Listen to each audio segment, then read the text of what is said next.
Good morning বন্ধুরা, সবাইকে সুপ্রভাত। সবাইকে সাফল্যের দিশা ইউটিউব চ্যানেলে স্বাগতম। আজকের 30শে মার্চের কারেন্ট অ্যাফেয়ার্স নিয়ে আলোচনা করব। তোমরা প্রথম থেকে শেষ পর্যন্ত ক্লাসটা করো এবং ক্লাসটা ভালো লাগলে অবশ্যই লাইক করে দিও এবং চ্যানেলটিকে সাবস্ক্রাইব করে নিও। তাহলে শুরু করা যাক আজকের ক্লাস।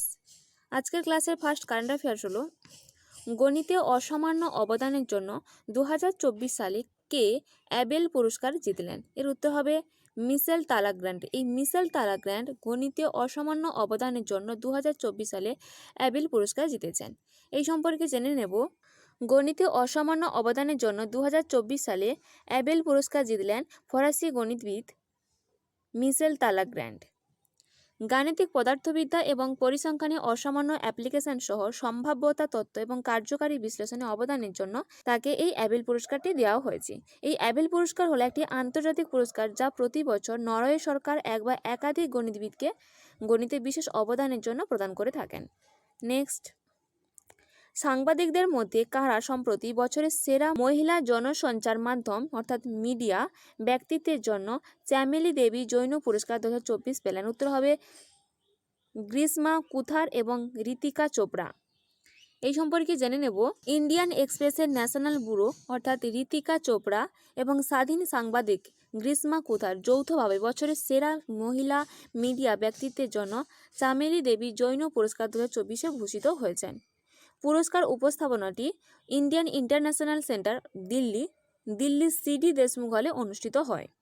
প্রথমে এই পুরস্কার পায় নির্জা চৌধুরী, অর্থাৎ ফার্স্ট এই পুরস্কার পেয়েছিলেন নির্জা চৌধুরী।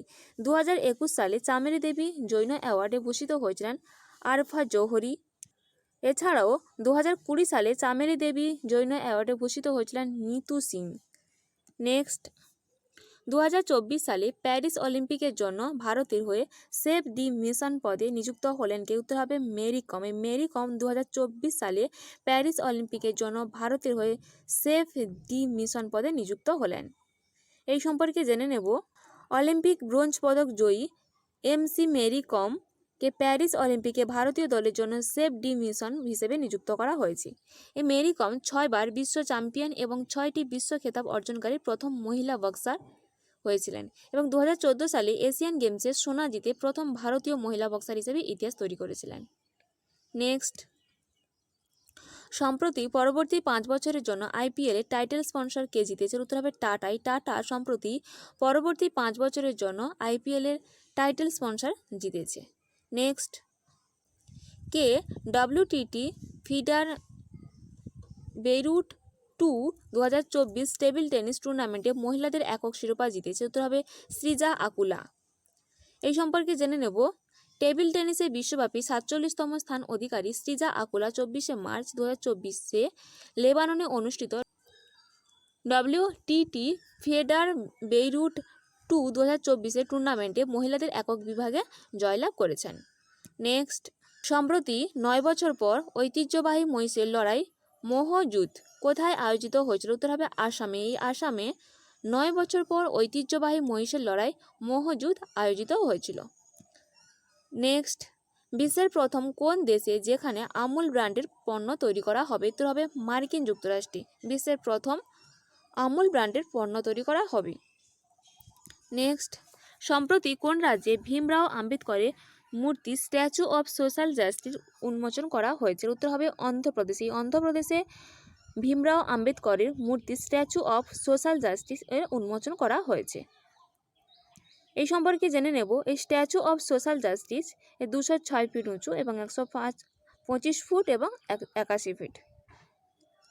এছাড়াও ভারতের বাইরে BR আম্বেদকরের স্ট্যাচু অফ আর্টস ইন্ডিয়া অর্থাৎ ভারতের বাইরে BR আম্বেদকরের মূর্তি রয়েছে 19 ফুট উঁচু মেরিল্যান্ড USA। নেক্সট, সম্প্রতি উইংস ইন্ডিয়া 2024 সেরা বিমানবন্দরের পুরস্কার কোন বিমানবন্দর জিতেছে? উত্তর হবে বেঙ্গালুরু বিমানবন্দর। নেক্সট, কোন গ্রহে নটিক্স নামে বিশাল আগ্নেয়গিরি আবিষ্কৃত হয়েছে? উত্তর হবে মঙ্গল গ্রহে। মঙ্গল গ্রহে নটিক্স নামে বিশাল আকৃতির একটি আগ্নেয়গিরি আবিষ্কৃত হয়েছে। এছাড়া আমরা মঙ্গল গ্রহকে কি জানি? লাল গ্রহ। এই ছিল আজকের দিনে গুরুত্বপূর্ণ 10টি কারেন্ট অ্যাফেয়ার্স। এইরকম গুরুত্বপূর্ণ 10টি কারেন্ট অ্যাফেয়ার্স পেতে অবশ্যই সাফল্যের দিশা ইউটিউব চ্যানেলটিকে সাবস্ক্রাইব করে নিও। আজকের ক্লাসটা এই পর্যন্ত।